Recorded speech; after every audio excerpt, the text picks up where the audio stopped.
Welcome to Corrections Mama 27 channel. I'm going to do a video today about dirty lab techs send people to prison. This is based on the Netflix story, How to Fix a Drug Scandal. I watched this yesterday and then I watched it again today. What happened in Massachusetts with these two women that were lab techs is an incredible story. I mean, it kind of shows us how justice and the Department of Justice and the prison system has weaknesses and failures, and there's a lot in here. There's a lot to unpack. I'm going to take it, there's two girls involved. I'm going to try to take it, one at a time. So we don't get the stories mixed up, because it is kind of a complicated story in a way. So one of them was,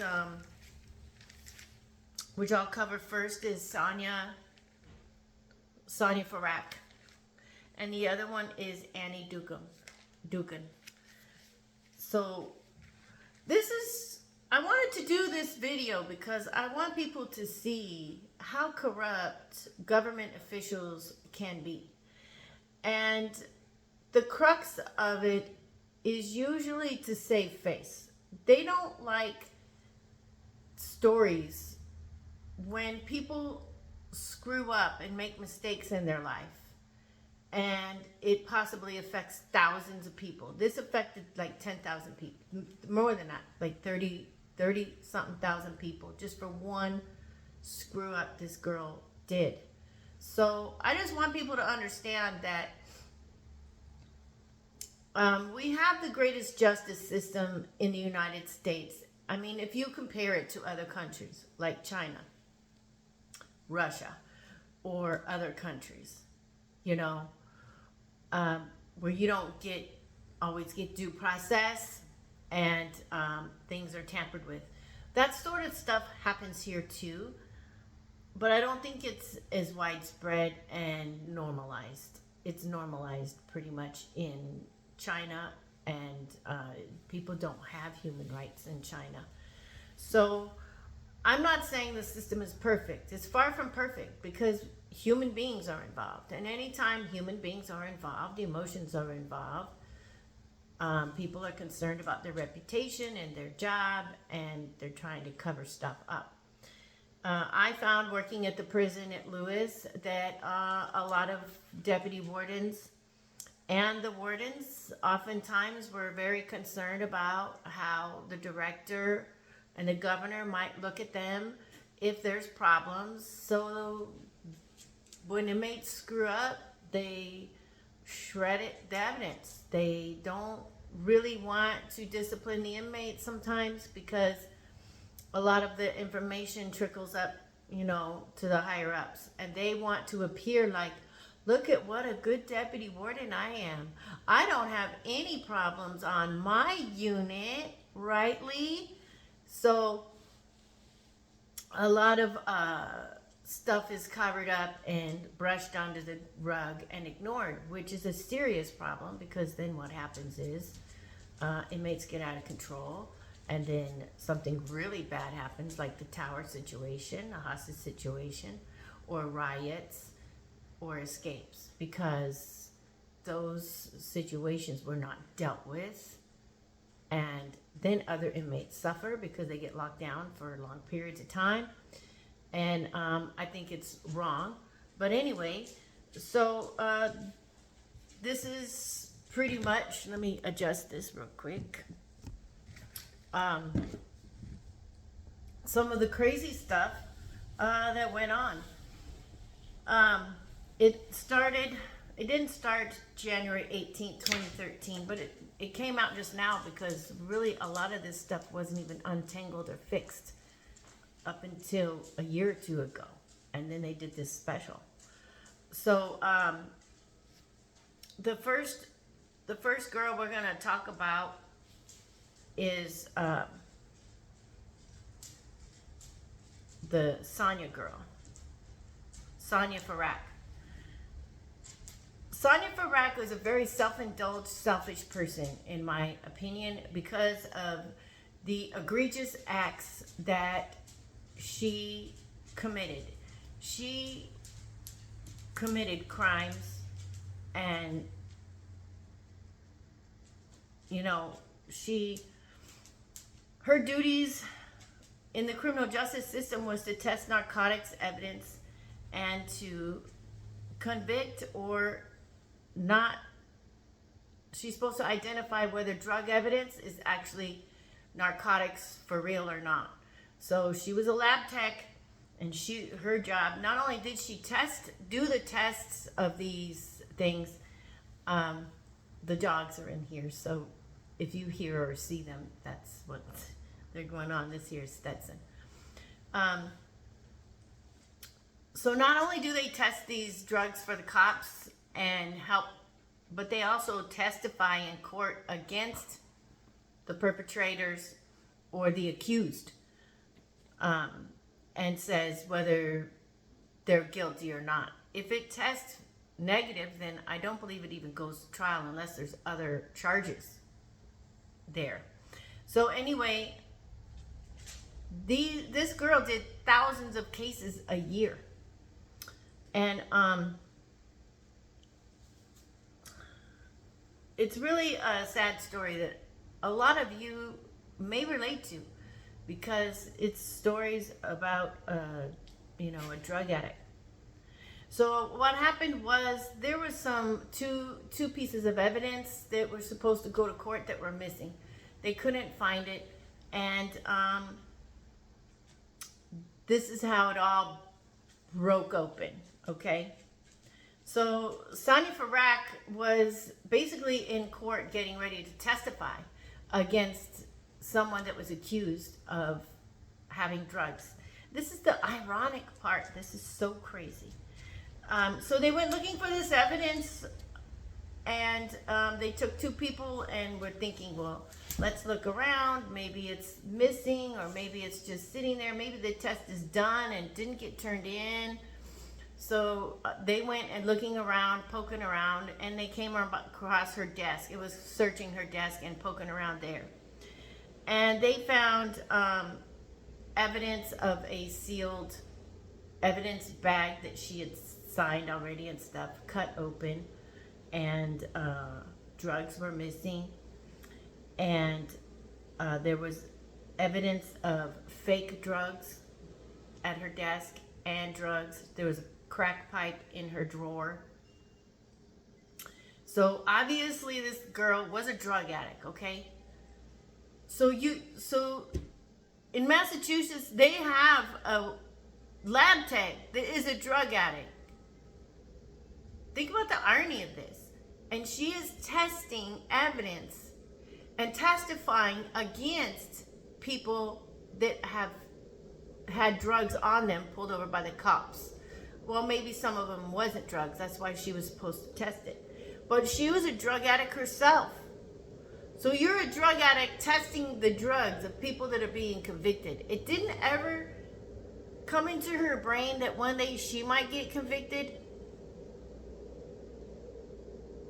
Well, I guess if you're high all the time, you're not thinking about that, right? Turns out she's been doing this from day one. She used to work at a very large lab that had 20 employees that did what she did, probably had more controls. And she decided that she wanted to move to a smaller town. She moved to a smaller town. I think she moved to the smaller town because she heard or learned that she could have more access to drugs, and she could, and there's less people looking over your shoulder, and there's less accountability, and it's really laid back. The lab was underfunded, so it was like messy and dirty and just everything in disarray. Like, I can't believe that lab was run in such a disgusting way that all of these people are going to prison, and they may or may not be guilty. but she's testifying that they are. How can she even run these tests on evidence and be biased and not be biased? I mean,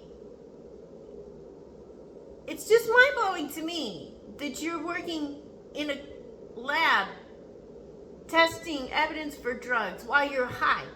Not only that, but she was stealing drugs from the evidence bags later on. But in the beginning, they have like these liquid bottles and different kinds of drugs there. So I guess they were controls.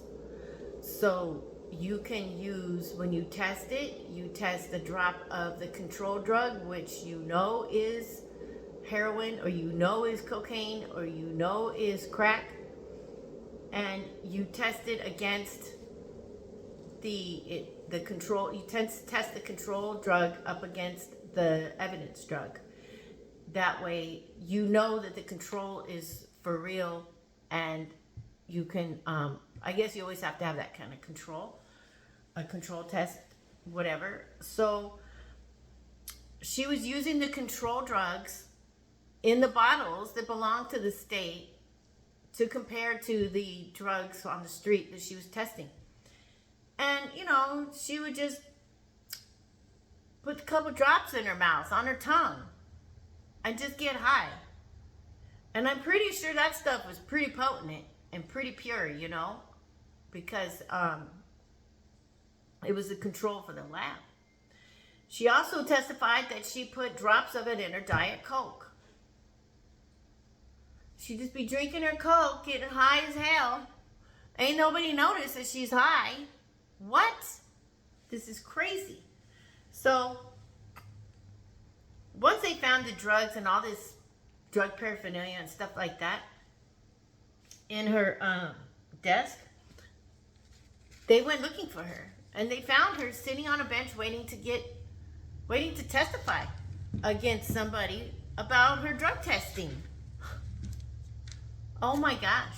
So that guy got off because she's been arrested. Now, any test she did against him is now compromised because, you know, your character is everything, right? When you're doing tests like that and you're a cop, she wasn't a cop, but anytime you work in the justice system or law enforcement, you know, your character is everything.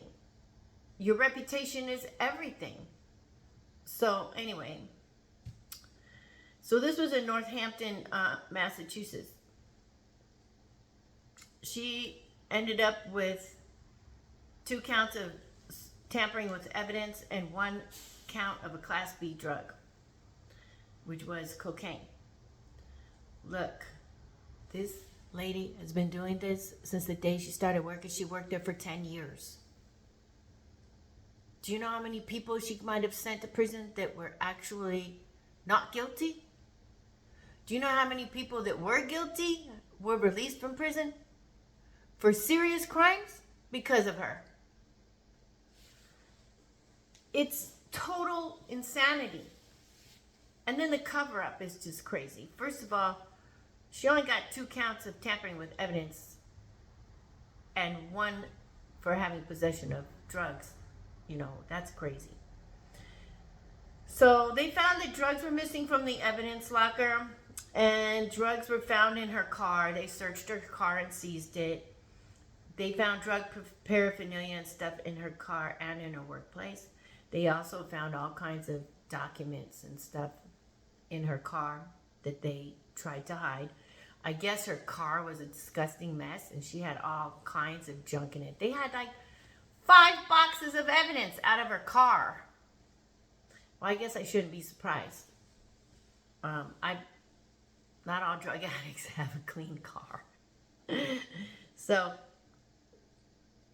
this is important because the lab techs are testing the evidence for people to put people in prison. You know, her credibility is everything.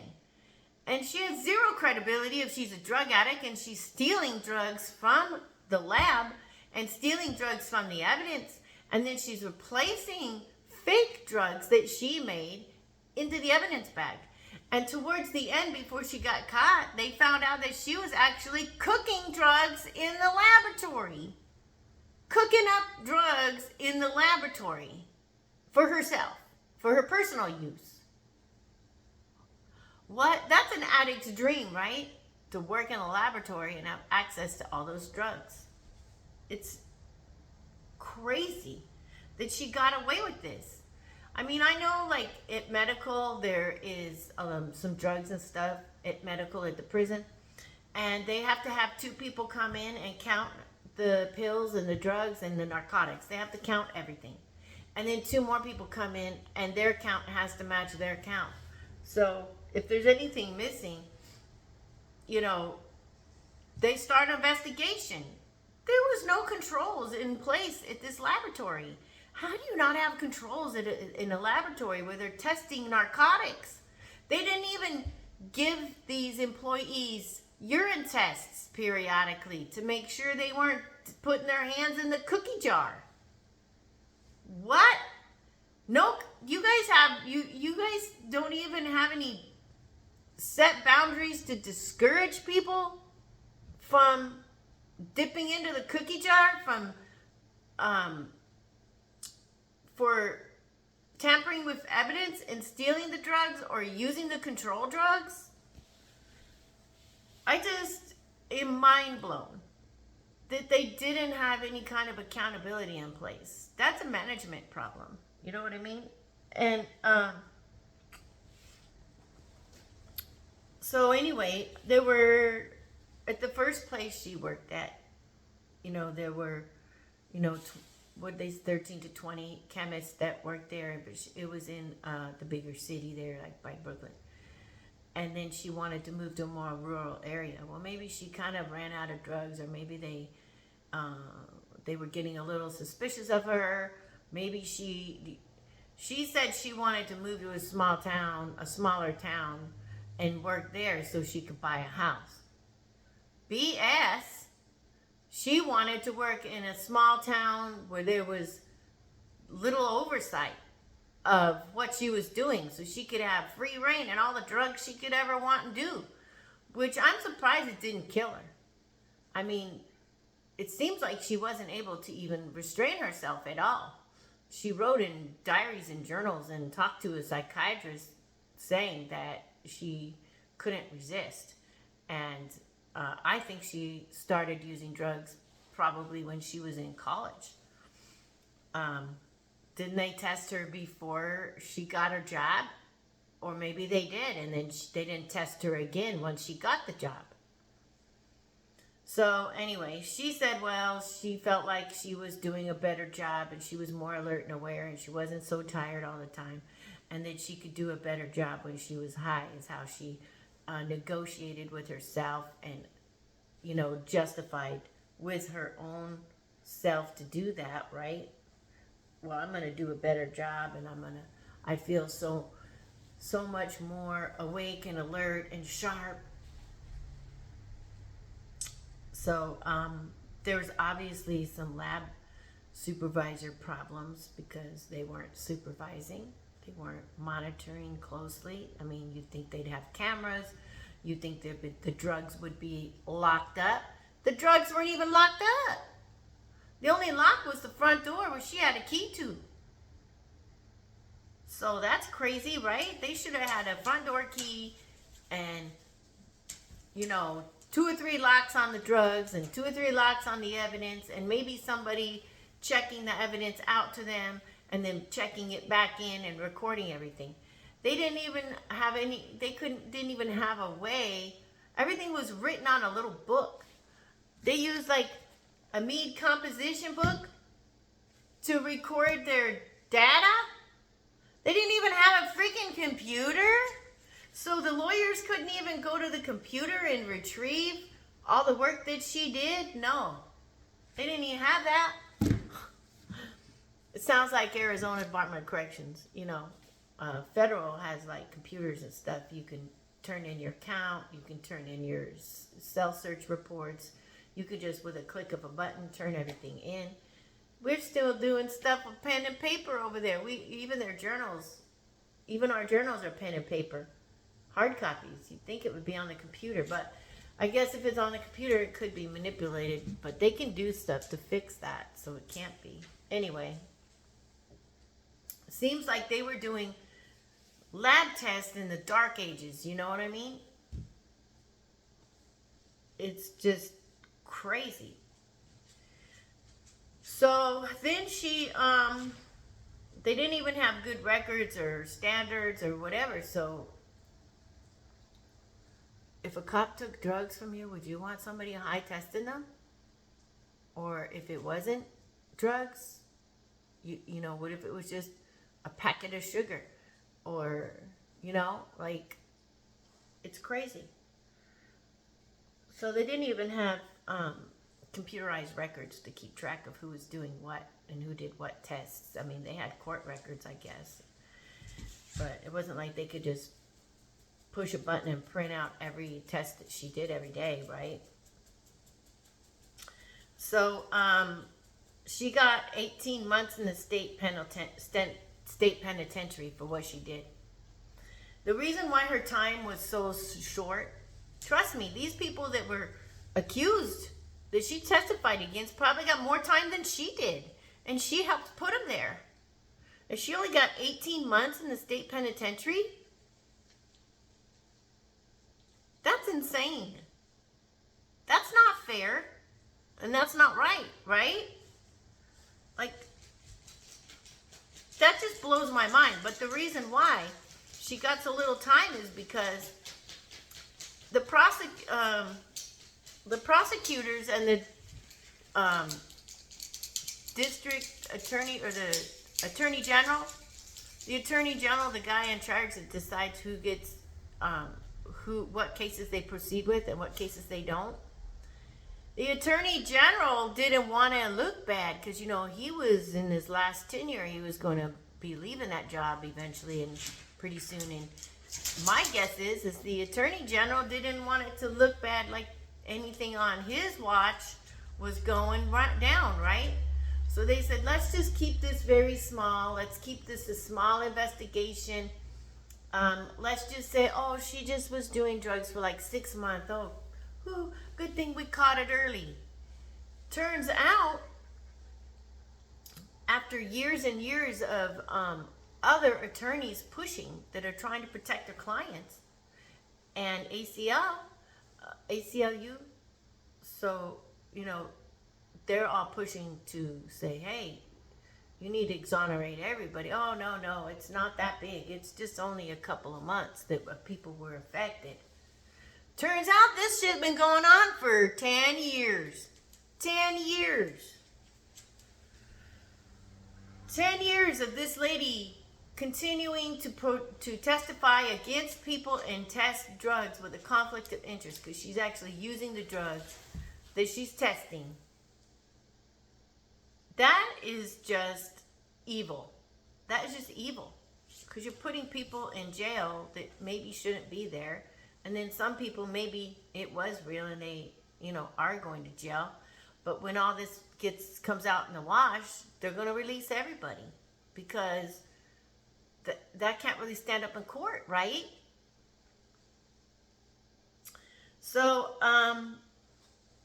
they went through a bunch of evidence boxes and stuff that had to do with her therapist. They found some evidence that she was seeing a therapist. So they had to go to court and ask for the information from the therapist. And that's really protected medical HIPAA information. And so they had to, and besides, there's a lot of legalities about what a therapist can say or not. But you know, there are certain things that therapists are required to report, which this wasn't covered in this show. But I'm thinking, why wasn't the therapist, knowing that she was convicting people of felonies and putting people in prison for years, why wasn't the therapist supposed to report that she was actually doing drugs at work? Because that's what she told her therapist. It seems to me the therapist should have been made to report that. And this could have stopped when it started. But I guess the therapist wasn't bound to do that. And I think that if it's something like that, the therapist should have reported it because she's committing a felony and she's putting people in prison. So then after she ran out of, meth, which was her drug of choice, they were running low on the controls and stuff. Then she took some liquid LSD. And then she started using crack and coke and, heroin and whatever. So she started using whatever was available to her. Which is crazy, right? But I guess that's what you do. Once you start using illicit drugs, you start graduating to other drugs. And, that's why they were saying that marijuana is a bad thing because it leads to other drugs. Well, when it's illegal, it does because they lace it with other stuff to get you addicted, right? So there was a huge cover-up with the district attorney, and it was a mass injustice. Massive people went to prison and jail because of this lady. And then there were prosecutors that were trying to cover it up, and they got in trouble. One lady was nearly disbarred. We'll talk about her towards the end. She was trying to cover everything up and hush-hush everybody, and they were all bad-mouthing Luke Ryan, which was the main guy trying to uncover the truth. Isn't that what justice is about? Uncovering the truth? But they were trying to trip him up. They were muddying up his reputation. They were talking amongst each other that they didn't like him, that he's a bad guy, that he's a jerk, that he's unprofessional, and all kinds of other things. And he was just trying to get to the truth. And he was smart because he followed his instincts and he knew something wasn't right. So the attorney general in Massachusetts and state police, they decided to release the evidence. He went to court and got a hearing. They decided, yes, we'll release the evidence of what was found in her car. And that's where they found all this other stuff about she was seeing a psychiatrist and stuff. Then that attorney general resigned, or someone else was reelected, and a new lady was put in place. And Luke Ryan wrote her a letter saying, look, there's more to this. This lady went to jail for 18 months, but there's more to this. We don't believe it was just 6 months. There's a lot more to this, and it's being covered up. So she said, okay, I'm going to give you a team of people to investigate. I'm going to give you 2 state troopers, which they were supposed to investigate crimes, not necessarily investigate misconduct or these labs. They don't have the knowledge to do that, but she put them in charge. I guess she just wanted to get somebody out there to look into it. And then she put together 2 judges that had retired. What? At least put somebody with some knowledge of the lab, right? And how a lab is run and how the controls are supposed to be done. And at least put somebody who's supposed to know all about that stuff in there, but she didn't. At least she put somebody on it, I guess. And, they kind of did a limp dick investigation. They basically blamed Luke Ryan for everything and said that he was a bad guy here and there's nothing to see here. Don't worry about it. They said that they did an investigation report. It was basically a 3-page letter, and one of those letters was a cover page. So that's not really a report, right? For something this serious? You think that report would be this thick? And it was just like a little letter saying, nothing to see here. Everything is fine, because the prosecutors and the people running the legal department didn't want any of that to be known of what was really going on. Think about it. People are going to be losing their jobs. People are can be convicted and go to jail themselves. These are people that are supposed to be upholding the law might go to jail. Everybody was probably shaking in their boots about this. That's why you need to do what you're supposed to do. Do your job. Uncover the truth. Do what's right. But they didn't do that. They were too worried about saving their own skin. So, then there was a reference to, in that letter, to a disc that had a bunch of emails that were saved. So then he wanted those. And he had to go to court and get them. And he had to ask the guy that did the inspection, that did the investigation, that basically tore his name down, said he was a piece of crap. Luke Ryan was a piece of crap or whatever, right? That he was not reliable. So he had to go to that judge who badmouthed him and ask him for the disc. So that was humiliating, right? So he went and asked him for the disc, and everything went fine, and he gave him the disc. And all the emails proved that the state's attorney's office knew all about it. They knew it had been going on for 10 years. And they just wanted to keep the investigation small and minimize and mitigate, what was really going on. They definitely didn't want the public to know. They definitely didn't want the inmates that were in prison unjustly. They didn't want anybody that was imprisoned by her certificates that she signed off on and testimony saying that it was drugs, because that's going to open up a whole Pandora's box and a big old can of worms, because that's going to be tens of thousands of people over 10 years that they're going to have to retry or let go or whatever and clear the records. So, it's crazy, right? So the problem is the prosecutors and some of the people in the justice system were trying to bury all this evidence. It was there. They didn't get rid of it because they would go to prison for that, but they did bury it and try to hide it and not be forthcoming with it and turn it over so people could really get to the truth of what was going on, because they didn't want the public to know. So the judge that was in charge that actually sentenced this girl, Sonia Farak, it was Judge Kinston, and they hid evidence from him.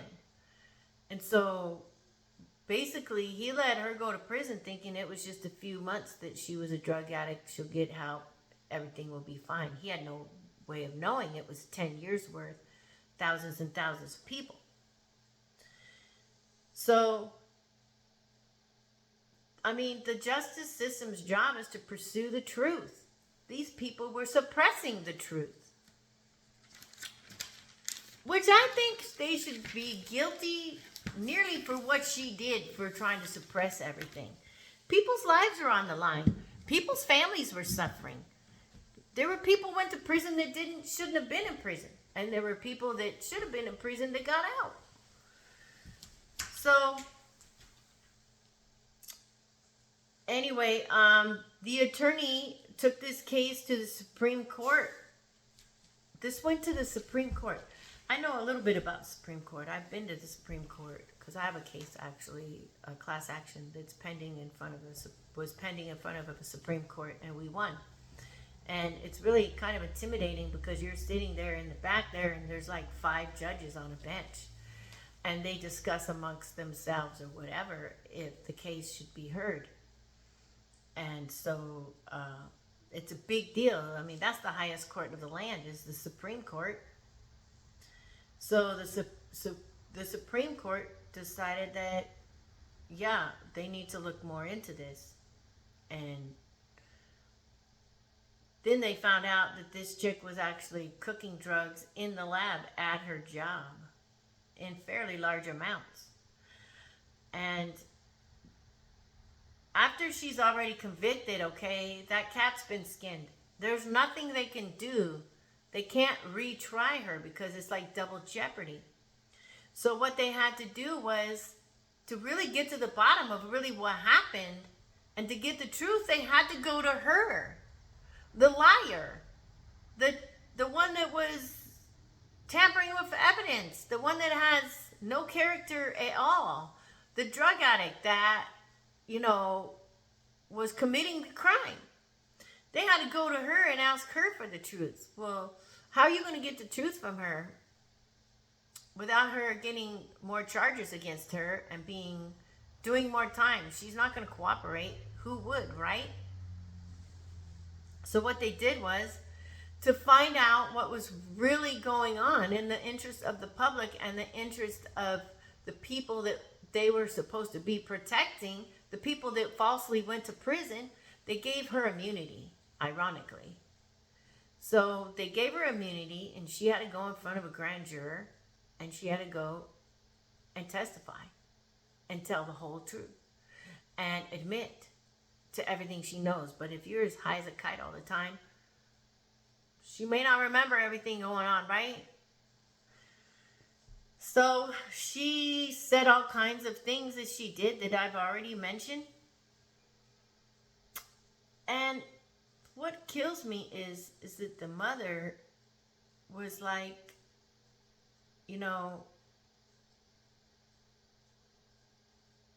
her mother was trying to defend her and saying, well, she went to jail, she served her time, which I suppose she did, but she didn't serve enough time because she didn't really tell everybody the whole truth. And she basically got off with a slap on the hand as far as I'm concerned, So it's crazy. But the mom was trying to defend her and saying, oh, well, she's in jail and it's so hard once you get out of jail to get a job and this and that. And she has her problems and she's trying to do better and whatever. And her mother just didn't think she should have been convicted. They don't even understand how many people this affected. Not only did it affect the people that went to prison that were innocent, but it affected a whole bunch of other people all the way down the line. They're all falling like dominoes at this point. So when Luke Ryan was able to cross-examine these people that demonized him in this letter and tried to destroy his reputation because he wasn't going along with his narrative, he wanted to prove the truth, which I relate to that because that happened to me. They were trying to destroy me because they didn't like me, because I didn't put up with BS, because I would turn in dirty cops, dirty officers. They didn't like me. And so I know what that feels like. And he was vindicated, and he was able to cross-examine the very people that were talking crap about him and trying to destroy his reputation. And the prosecution participated in egregious fraud by covering all this up and suppressing all the truth. And some of them got in trouble. But the good thing is, in Sonia Farag's case, 35,000 inmates that were convicted for drug possession and things like that were dismissed. If they were still in prison, they were let out. If they weren't in prison, they had to expunge the record because this affected these people and their families. Because, as people know, when you're convicted, it's hard to get a job. It's hard to get housing. There's a lot of restrictions on your life at that point. So it's the largest mass cover-up on cases in the criminal justice system that has ever happened on record in the United States. It's the biggest miscarriage of justice in American history. We're supposed to have a fair and impartial justice system. This wasn't fair in any way, shape, or form, and there was no justice served here because the people that were guilty got let go. The people that weren't guilty got put in jail. And then they ended up doing a class action lawsuit for all these people. So it cost the state, $14 million. And the defense attorneys were just trying to keep the prosecutors in check. The prosecutors get paid by the state to say you're guilty and to let's make a deal, And the prosecutors that were muddying up Luke's name was Ann Kaczmarek and Chris Foster. And they had to leave the Attorney General's office, and they gave him a new government post. Really? So they were suppressing evidence and trying to leave innocent people in prison. And you just give them another job in the government? I call that passing the trash, right? These people are major fuck-ups, and what do? They go ahead and give them another job. It'll be okay. Well, you're suspended for a year and a day, and, you're in trouble. Those attorneys should have been disbarred. But now they have another job in the government, so they're those dirty government people that aren't serving the public like they should be. Okay, so let's talk about Annie Dookhan. Annie Dookhan marginalized thousands of people because she wasn't a drug addict, but she was so full of herself that she wanted everyone to think how great and grand she was. So her responsibility as a chemist was to test drug evidence, just like Sonia, right? And she was faking and falsifying documents and giving false testimonies on people. So what she would do is she wanted to progress in her career. And what really made me angry too about this is they tried to use her disabled son as a reason why she did this, and BS. Don't put that dirty crap on your son, right? Especially if he's disabled. Like, this was your choice and your decision. And you weren't even high when you made the decision. So you're psycho, really. So Annie Dookhan is a psycho. Because she decided that she was going to, be the best chemist anywhere and want everybody to love her because they had such an overload of cases, that she would take a bunch of cases and just not even test them and say positive, positive, positive, and throw all these people in jail when she didn't even test the evidence of the drugs. So she was falsifying lab results and sending people to prison for years. This cost the state millions and millions of dollars. And people were sent to prison over this. People that might have been innocent and people that might have been guilty, were also set free because of this. And she took all the blame, and she went through the judicial system. And they're saying, one of the attorneys were saying, well, it wasn't her fault. She was almost saying like she was a victim. She was just a cog in the system. It really wasn't all her fault. What? What do you mean it wasn't her fault? She made a conscious decision to do this. And she was also sending lies and emails to other prosecutors saying, "Oh, I'm not married, but I'm looking for a boyfriend," and she was trying to hook up with attorneys and stuff, and in order to impress them, she would give them the outcomes that they wanted. Another hoe bag in the system, right? So hoe bags do damage, and those prosecutor attorneys, they shouldn't have been participating in this BS. And she lied and said she wasn't married, that she was divorced. And she just wanted everybody to think she was great, and everyone did. They were all like, "Oh my gosh, you're like the best chemist ever. We love you." And they gave her bonuses and money and stuff because she was pushing out so many certificates saying that they were positive. How come nobody raised the red flag and said, "Wait a minute, I'm a chemist and that's impossible. What she's doing is impossible"? Because now they're saying the amount of work she was pushing out was impossible to physically do for one person. How come no supervisor said, "Something smells bad here"? Because they didn't want to look bad, right?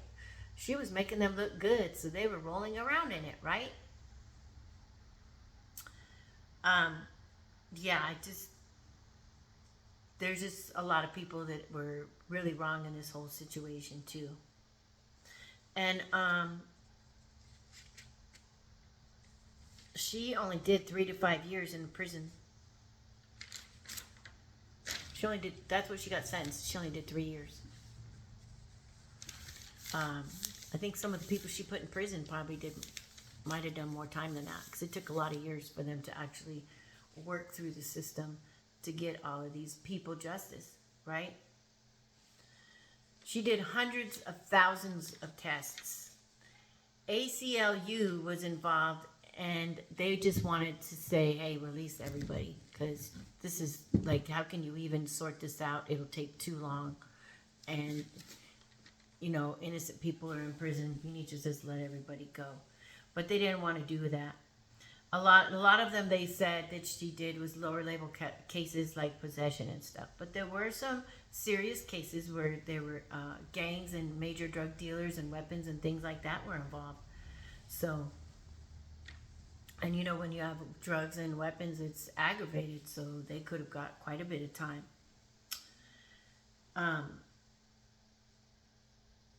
21,000 cases were dismissed because of her. 21,000 cases were completely dismissed. But some of them already did their time. Some of them were lower level cases and did a year, 2 years, whatever, and got out. So she only served 3 years in prison. And then there was a $14 million class action lawsuit for 31,000 defendants that just settled last June. The results found in it was chronic managerial negligence, lack of professionalism standards, and it was part of a culture, which I see that in prison. It's a culture for sure. And they allowed her to commit these crimes because it made them look good. And there were 3 other chemist supervisors that got in trouble for misconduct and were investigated in mishandling substances and drugs, and they were mislabeling drugs. They even took like a nut, I guess, a peanut or something. It said that they had a nut that they mislabeled as a drug and convicted somebody on that. What kind of circus are we running here? So, yeah, those people got let go and fired and whatever. So, everybody's falling like dominoes. That's why they're scared when this one person affected so many people's lives and careers. But the silver lining is that those people needed to be found out. So that's why integrity and character is so important in today's society. But people, I know it sounds old-fashioned, but honestly, like, that's that's why these things are important, and that's why people that get these positions and jobs should have integrity. You know, I know a lot of inmates didn't like officers that had integrity, and they tried to enforce the rules. They like the crooked officers because the crooked officers let them get away with whatever they want. But that doesn't really serve anybody in the end. It's not helping the inmates that need to learn self-discipline, and not have any consequences, right? So, and then you end up getting bit in the ass with it anyway, eventually, right?